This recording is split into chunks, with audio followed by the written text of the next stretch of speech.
consegui liberar o espaço no meu Google Drive, mas eu vou fazer isso hoje aí. Para conseguir Eu queria já. fazer um depoimento, posso? Pode, claro. Posso? Claro. Agradecendo esse grupo maravilhoso, né, de vibração, de amor e cura, vocês estão lembrados que a gente fez muita vibração pelo meu irmão Marcelo, né? Ontem, graças a Deus, fez 1 ano e 1 dia que ele conseguiu voltar para casa. Então, eu só queria fazer esse depoimento e agradecer a todo mundo, que realmente foi um momento muito especial. E foi o aniversário dele ontem, faz 1 ano que ele já está em casa. Então, é só isso que eu queria agradecer. Bom,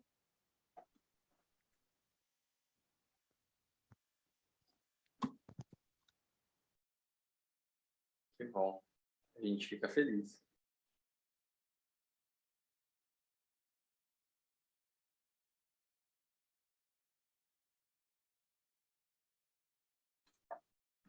Vamos lá. Então, nós estávamos refletindo no nosso último encontro sobre os efeitos. Iríamos começar, né, nesse novo slide da apresentação, efeitos gerais da cura por radiação.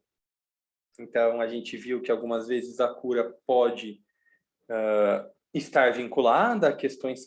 Pode não, né? Está vinculada a questões kármicas daquele interagente que a gente está atendendo. E, às vezes, a própria morte pode ser uma liberação ou uma forma de cura. Mas, para além disso, né, vimos também que a cura está também ligada à capacidade que o interagente tem de conexão com sua própria alma, uma vez que o grupo irradia essa energia essencialmente amorosa, mas irradia para a alma do interagente. Então, quanto maior for o contato dessa alma consciente, quanto maior a gente for a concentração do grupo, para que esse contato possa ser gradualmente desenvolvido no interagente com sua própria alma, tanto maior é a chance de sucesso na questão da cura. Mas, para além disso, né, esquecendo-nos da cura, que é uma questão que é do próprio interagente, que a gente muitas vezes desconhece, ainda assim não é algo perdido, né? A gente vai ver aqui que mental, emocional e etericamente, ainda que o interagente não tenha um contato tão grande estabelecido com sua própria alma, há efeitos que podem ser observados no nosso serviço. No campo mental, a atitude do interagente é fortificada e esclarecida pela emanação mental de aura do grupo curador. Do ponto de vista emocional, a energia amorosa atua no emocional do interagente e o ajuda a atingir o desapego, a tranquilidade e a confiança, qualidades que são essenciais no processo de cura, independente de qual cura seja. No campo etérico, o aspecto vida da alma do grupal e do interagente trazem vida e saúde à aura do mesmo.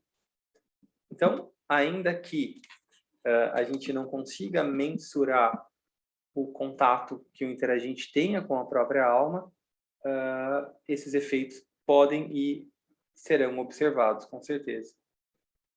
Em relação a riscos ou perigos, neste trabalho não há qualquer risco para o agente curador, indivíduo ou grupo, mas se o elemento da vontade entrar em seu pensamento individual e grupal, ou o fluxo da energia projetada for muito forte, pode existir um risco para o interagente.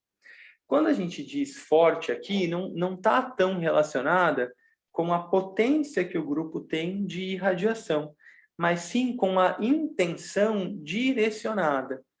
Por isso a gente viu um pouquinho aqui, a gente vai ver melhor mais para frente, que esse agente vontade precisa ficar em suspensão. Paulinho, mas a gente não tem a vontade de ajudar as pessoas, por isso que a gente está no grupo? Sim, a gente vai transformar essa aspiração que a gente tem para servir numa irradiação amorosa. Então, a gente tem sim uma aspiração em ajudar, e é isso que faz com que a gente se reúna, e isso é muito importante, esse é o combustível, né, que o grupo tem para seguir servindo. Porém, em relação a cada indivíduo, é muito importante que a gente trabalhe com a energia e a qualidade de amor, e não com a vontade. A vontade, quem tem, é a alma. Então, a gente vai invocar a alma grupal e a gente vai invocar a alma do interagente, para que atue e seja o sujeito, o agente do processo, e não nós como personalidades. Alguém? Paulinho, Oi. desculpa, assim, será que essa palavra vontade, para mim ficou meio confuso, porque eu entendo sempre a vontade como algo de alma, então algo que vem de luz, que vem de amor, que vem de todas essas virtudes, né? Será que essa palavra não seria desejo? Não é o desejo que pode trazer algum risco? Mas a vontade, ela estaria sempre muito além do desejo, né? Ela estaria sempre como um fator de equilíbrio, não é? Ou eu entendi errado? Não, sim, você entendeu corretamente. Eu penso que o mestre escolheu essa palavra, lembrando que, né, esse texto não é tirado da minha cabeça, né, ou nem canalizado por mim, é do próprio livro Cura Esotérica da Alice Bailey. E é essa palavra que ele utiliza, né, no inglês, will.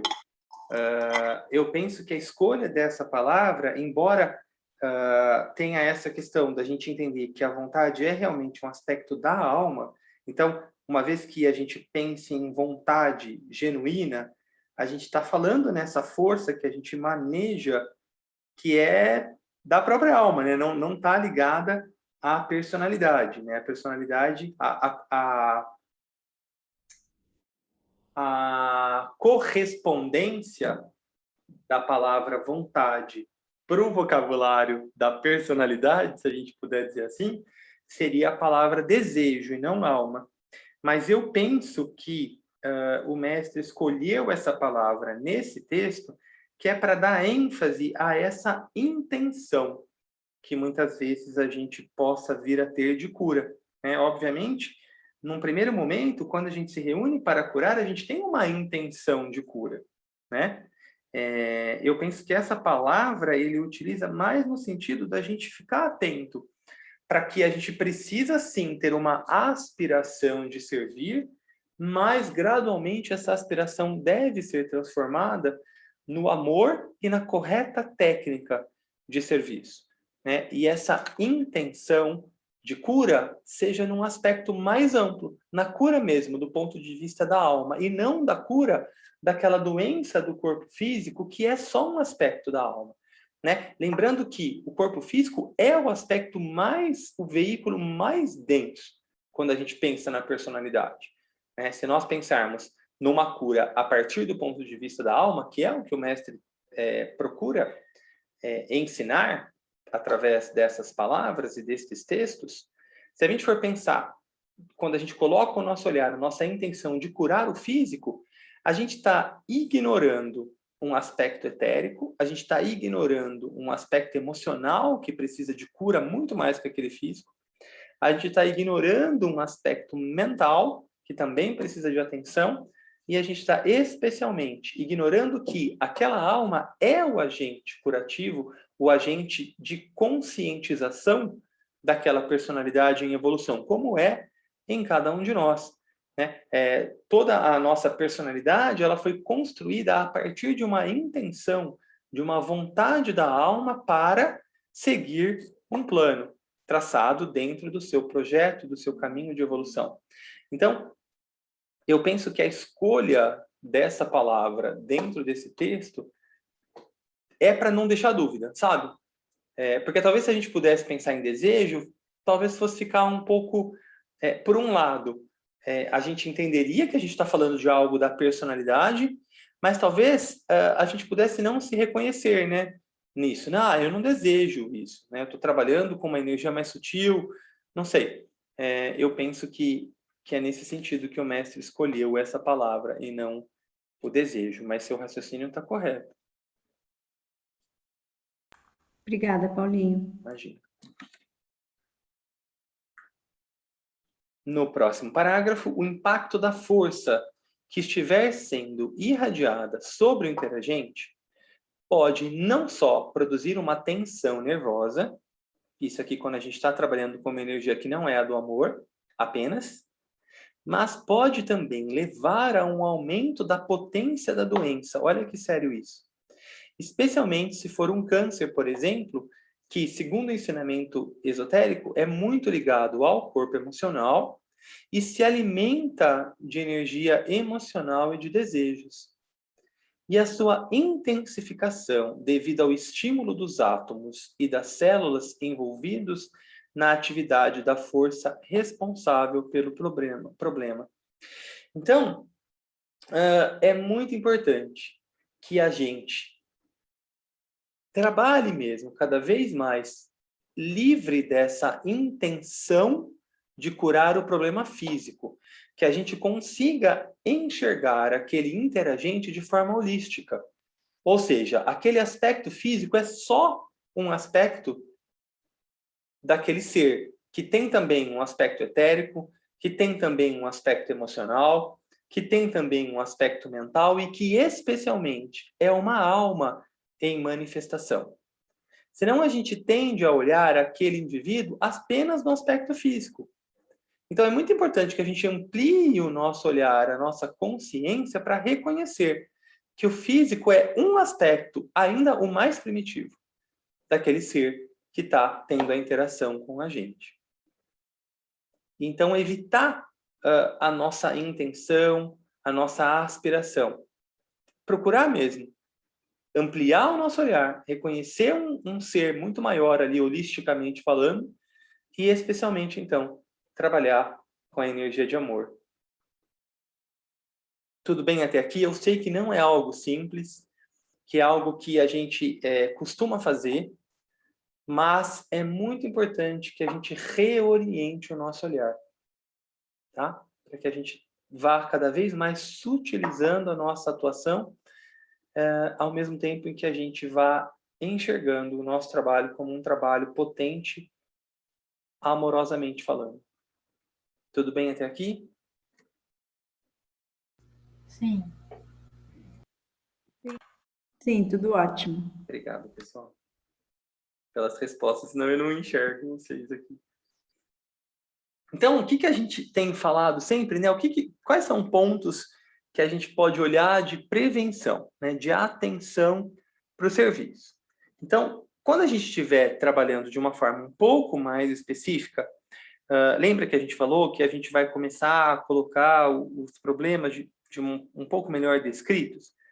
E aí a gente ainda não fez essa semana, eu conversei com a Beth, e eu ponderei, achei que pode ser melhor a gente esperar primeiro esse ciclo de estudos para depois a gente colocar em prática, mas, né, para a gente já poder ficar atento, então, concentrar-se no tecido sadio próximo à área doente e procurar vitalizá-lo. Então, a gente não vai vitalizar o problema em si, tanto na nossa intenção de cura, mas quando a gente estiver irradiando essa energia para o chakra mais próximo, essa energia amorosa, então é a gente concentrar naquele tecido sadio próximo à área doente e vitalizá-lo no sentido do amor, tá? Não, de novo, essa palavra também talvez possa trazer um pouco de confusão, porque vitalidade também tem a ver com vida, com vontade, tudo faz parte do primeiro aspecto, mas então tomar cuidado aqui, né, no sentido amoroso,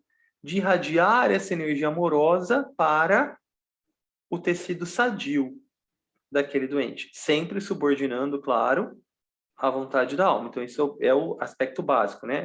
É a vontade da alma em ação.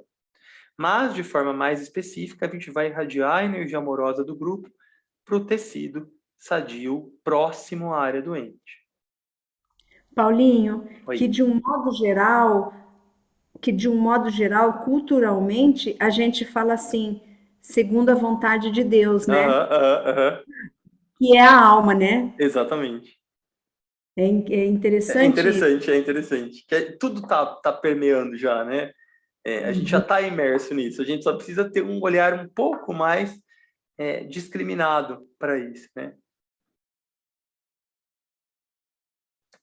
Então, reforçando, né? Devemos evitar qualquer concentração sobre a doença em si, ou a área do corpo físico envolvido, e cuidadosamente devemos manter o pensamento em suspenso.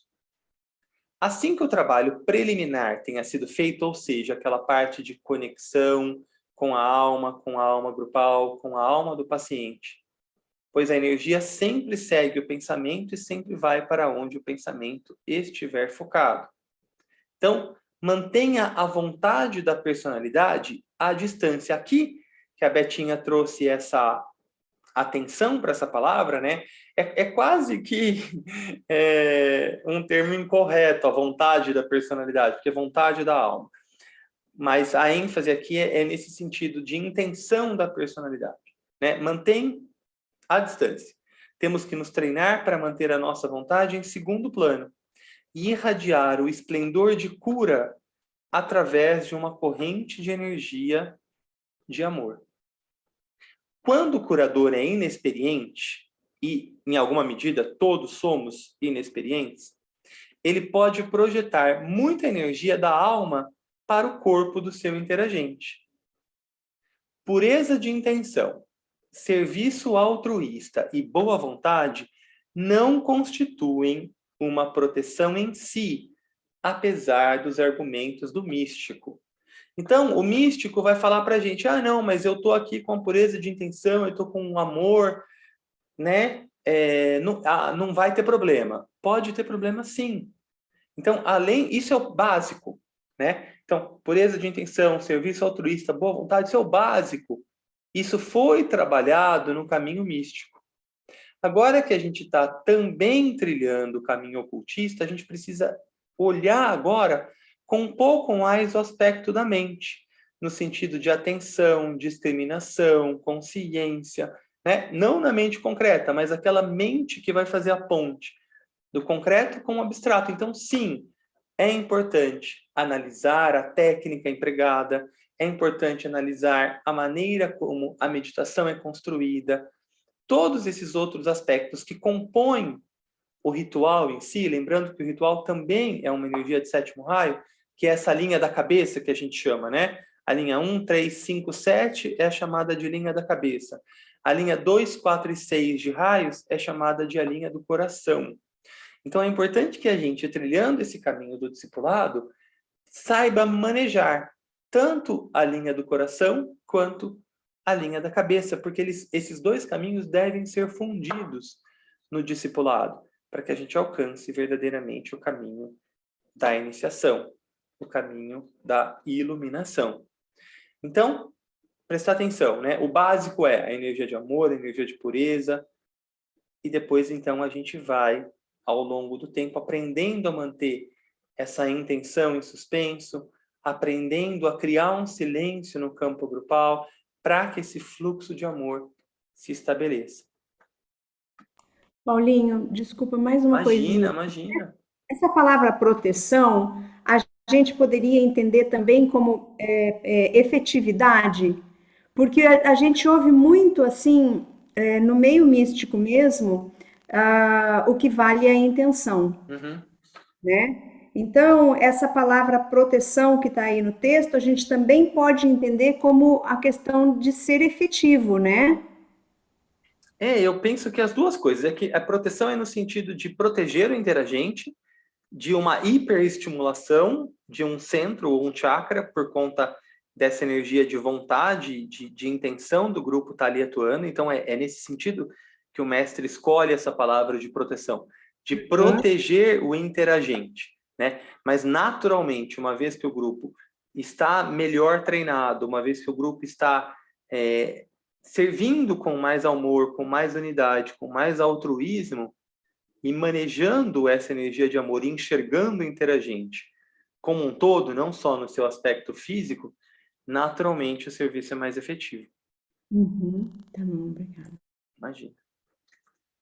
Aqui uma atenção do mestre para a importância do centro do coração. Então, é o chakra cardíaco, o centro que a gente vai trabalhar aqui, né? Basicamente, a gente vai usar o ágina, a gente naturalmente vai usar o chakra da coroa para conexão com a alma.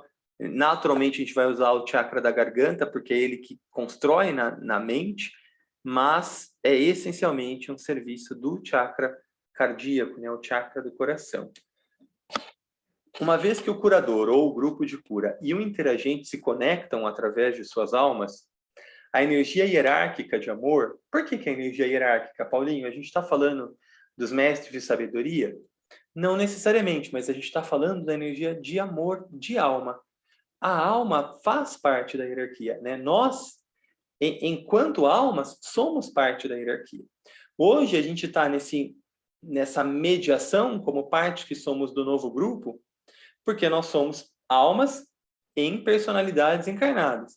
Uma vez que a gente vá elevando, transformando essas personalidades em alma, faremos parte também conscientemente da hierarquia. Então, quando a gente pensa na nossa alma, a nossa alma é parte da hierarquia. Quando a gente pensa na alma do grupo, a gente está falando de uma alma que pertence à hierarquia. Então, é importante também a gente não criar uma outra intenção aqui, ou a gente desviar um pouco o olhar, né? Então, a alma faz parte da hierarquia. Então, a alma grupal, atuando, ela é uma parte da hierarquia. Então, não importa qual nome tenha, qual mestre seja, é importante a gente reconhecer que a alma grupal é uma parte da hierarquia.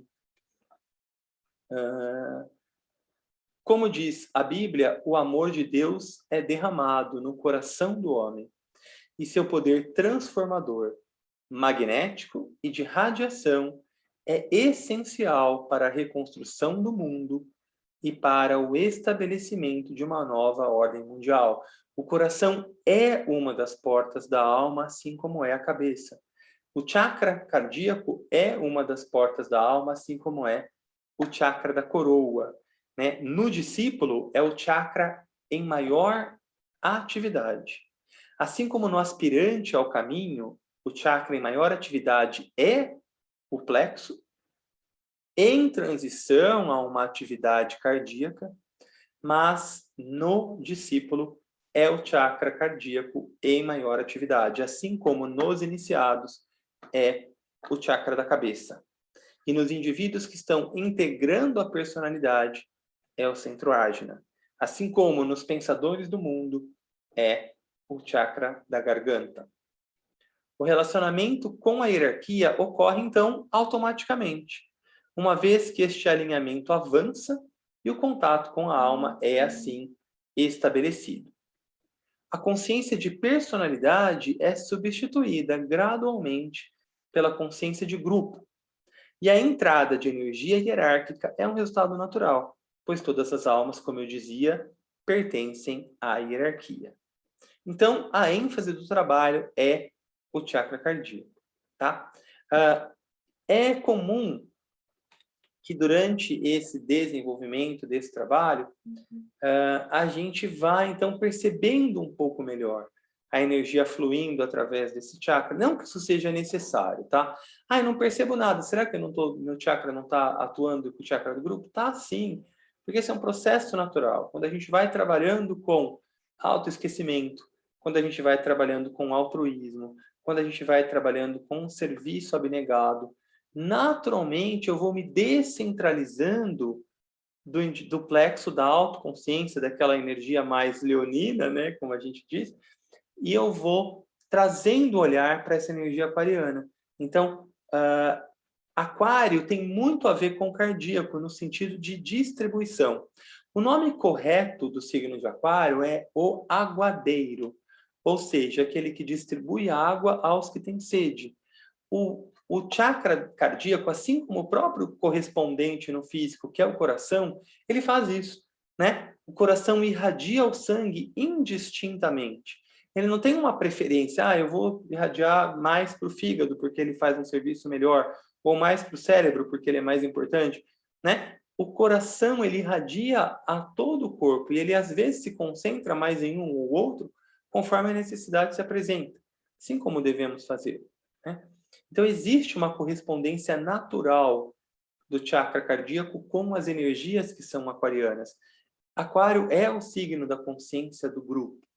Então, cada vez mais a gente entrando nessas energias aquarianas, cada vez mais a humanidade é instada a desenvolver o chakra do coração. A gente percebe, né, os ensinamentos dizem que a humanidade ainda hoje é leonina. E se a gente for olhar o Instagram, por exemplo, né, as redes sociais, a gente vai perceber como isso é verdade. Mas é um processo, né? Lembrando que Leão é o oposto polar de Aquário. Em Leão, o indivíduo precisa dessa consciência polarizada em si mesmo para se fortalecer, para se enxergar, né, como um agente no mundo. Aí o desenvolvimento natural é olhar para o outro. Então, quando a gente está trabalhando com essa intenção, naturalmente a gente está desenvolvendo esse chakra. Óbvio que quando a gente faz a meditação também é um estímulo a esse chakra. Então, para a gente não se preocupar com isso, é um processo natural, vai acontecer, já está acontecendo. No nosso trabalho como novatos, à medida que trabalhamos com o propósito divino, de acordo com o plano, o centro ágina torna-se o agente de direção ou o distribuidor das energias combinadas provenientes da alma. E os 3 primeiros e principais raios são ancorados no coronário, primeiro raio, no cardíaco, segundo raio, e no laríngeo, terceiro raio. Então, por que, Paulinho, isso? No coronário, porque o coronário é o chakra mais elevado. Então, é onde a energia do primeiro raio atua no sentido do seu propósito, de criar, construir uma vida, né? Uma encarnação. O segundo raio como agente de distribuição de amor, e o terceiro raio, no aspecto inteligência ativa, ele estimula o chakra da laringe, no sentido de criação de formas mentais. O ágina não ancora energia da alma, porém, ele é o organizador, com o qual devemos trabalhar e direcionar as energias captadas. Então, por isso que a gente vai trabalhar bastante com o ágina no sentido de direcionamento dessa energia que foi armazenada, pensando no chakra grupal cardíaco como um cálice, e então pode ser irradiada através desse cálice, derramada, e é o ágina que vai fazer o papel de direcionar. O centro do coração corresponde ao fogo solar, dentro do sistema solar, e é magnético em qualidade e atividade de radiação. É o órgão da energia que produz a inclusão, também uma característica aquariana, né? Então tem a ver com universalidade, né? Com unidade, ao mesmo tempo com diversidade, né? Por isso que o chakra cardíaco é o chakra que a gente vai mais desenvolver nesse trabalho. Aqui só um adendo que eu coloquei, né?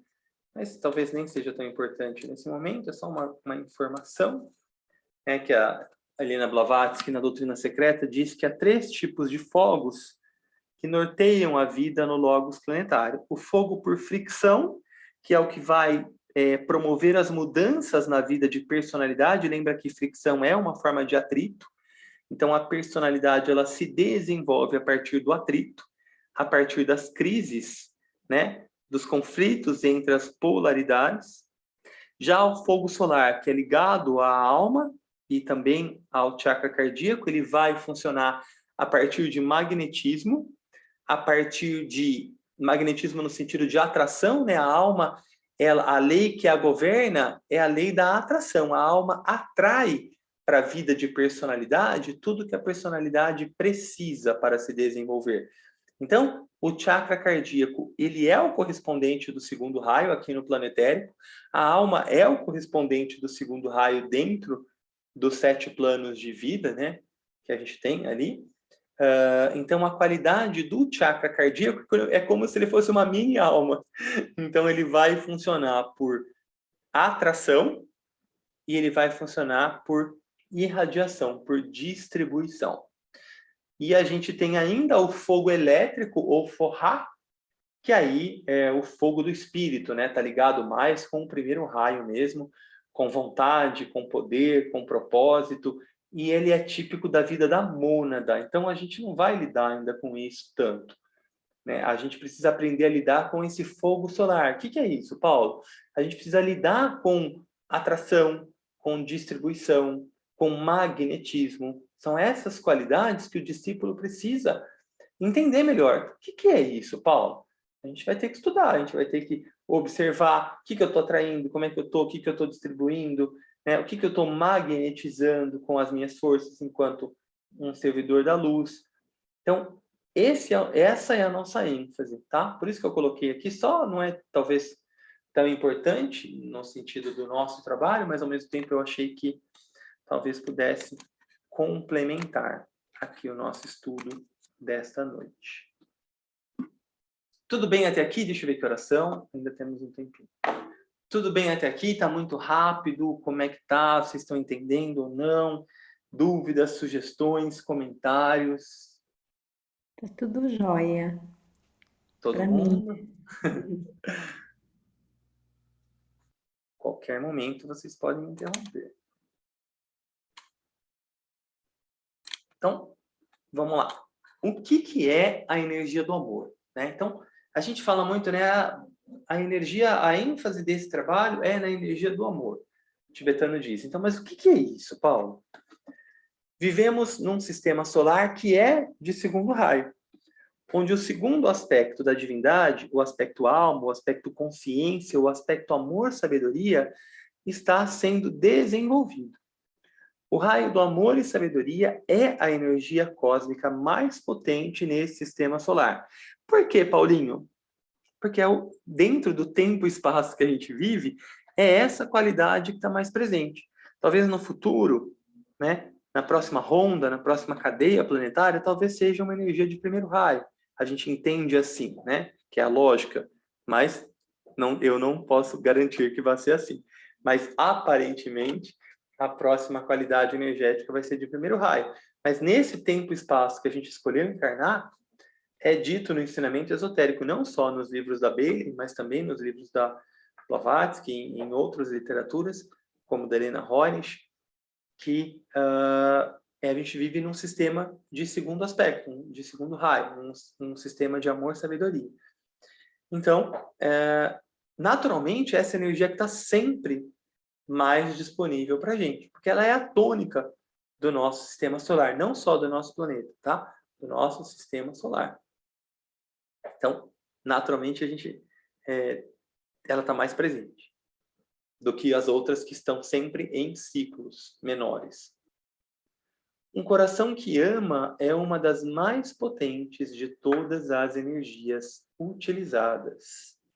O amor é a característica marcante de nossos anjos solares. Anjo solar é um outro nome que é dado à alma, tá?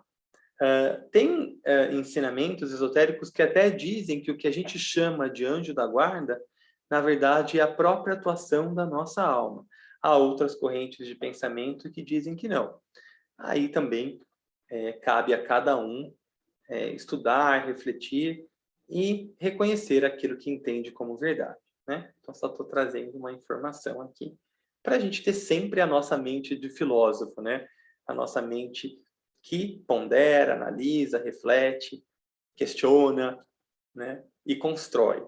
É muito importante que a gente tenha esse olhar para qualquer conhecimento, seja de um ponto de vista acadêmico, racional, ou também dos ensinamentos espirituais. É muito importante que a gente pondere, que a gente construa aquilo que a gente tem como verdade, né? Não que a gente simplesmente aceite algo que nos é passado. E aí tem que ser aquilo que faz sentido para a gente.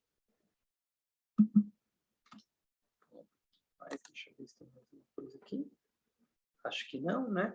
Então é só para a gente entender que essa energia de amor, ela é também uma energia palpável, porque ela se expressa, a mesma energia de amor, ela se expressa desde além do nosso sistema solar, né? Dito que o eu superior do nosso sistema solar é a estrela Sirius, e é uma estrela também de segundo raio, de amor e sabedoria, e essa energia se expressa no nosso sistema solar, que é um sistema solar de segundo raio, se expressa aqui no nosso planeta, que é um planeta de terceiro raio, mas o segundo raio está vivo, porque ele é maior que a Terra, né, nesse espaço de abrangência.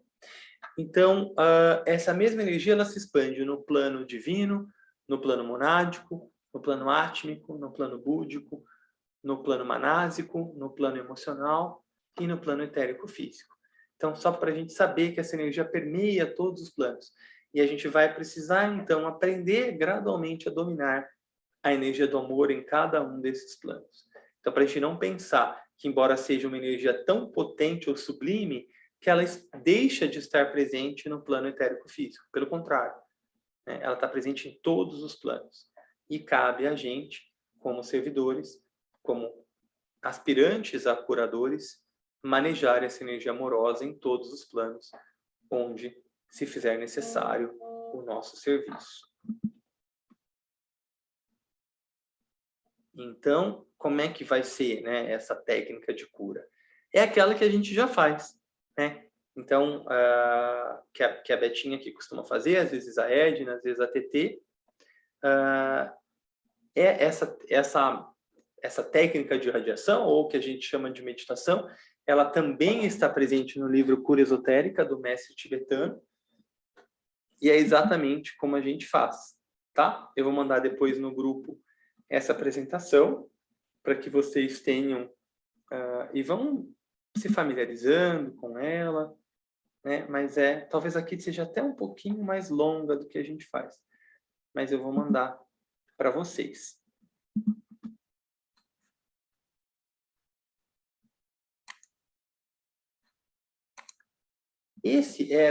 Essa é a primeira parte do nosso material de estudos. Então, hoje a gente encerra essa primeira parte. Acho que a gente vai precisar de mais uns 3 encontros para que a gente continue refletindo um pouquinho sobre esse tema. Minha câmera não está abrindo, por isso que eu não... Deu um probleminha aqui, depois eu preciso ver. Por isso que eu não estou olhando para vocês. Mas aí, eu vou mandar no grupo o nosso próximo material. O próximo material, ele é semelhante a esse, mas tem algumas informações a mais. Ele foi compilado também dos livros. Essa compilação foi feita por mim, tá? Esse outro material que a gente vai ver é uma compilação que foi feita por um grupo de estudos que se chama IPS, é um grupo de estudos para a síntese, ligado também aos ensinamentos do mestre tibetano.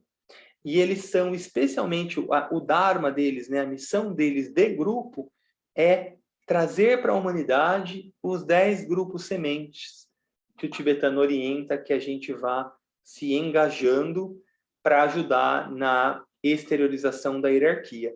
Então, o tibetano diz que a hierarquia vai se exteriorizar primeiro através de discípulos iniciados. Então, através desses grupos, grupos sementes, que ele chama, né? Cabe a esses grupos o primeiro passo consciente para começar a criar um campo para discípulos e iniciados atuarem, para daí depois virem à tona os mestres e seus ashrams, para daí depois, num outro momento, a própria consciência do Bodhisattva, do Cristo, poder impactar aqui as consciências humanas no caminho do amor e da sabedoria. Então, esse é o terceiro grupo, o chamado de grupo curador. Então, a gente vai estudar um pouquinho esse material desse terceiro grupo semente. Por quê? Porque talvez possa ser um dharma do nosso grupo contribuir nesse processo de exteriorização da hierarquia, ao conhecer e ao trabalhar, servir como o mestre orienta dentro desse processo macro que é a exteriorização da hierarquia. Então, talvez essa possa ser a parte que nos cabe dentro desse plano divino e que nós possamos conscientemente auxiliar a hierarquia a se expressar, a se exteriorizar. Então, a gente vai continuar por mais umas 3 semanas, eu acredito. Dúvidas, comentários, questões?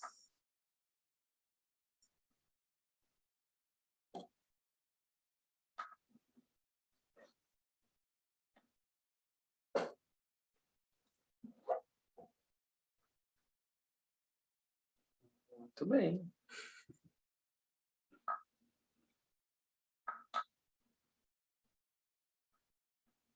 Acho que podemos, então, encerrar a nossa reunião. Vou estopar aqui, parar a gravação.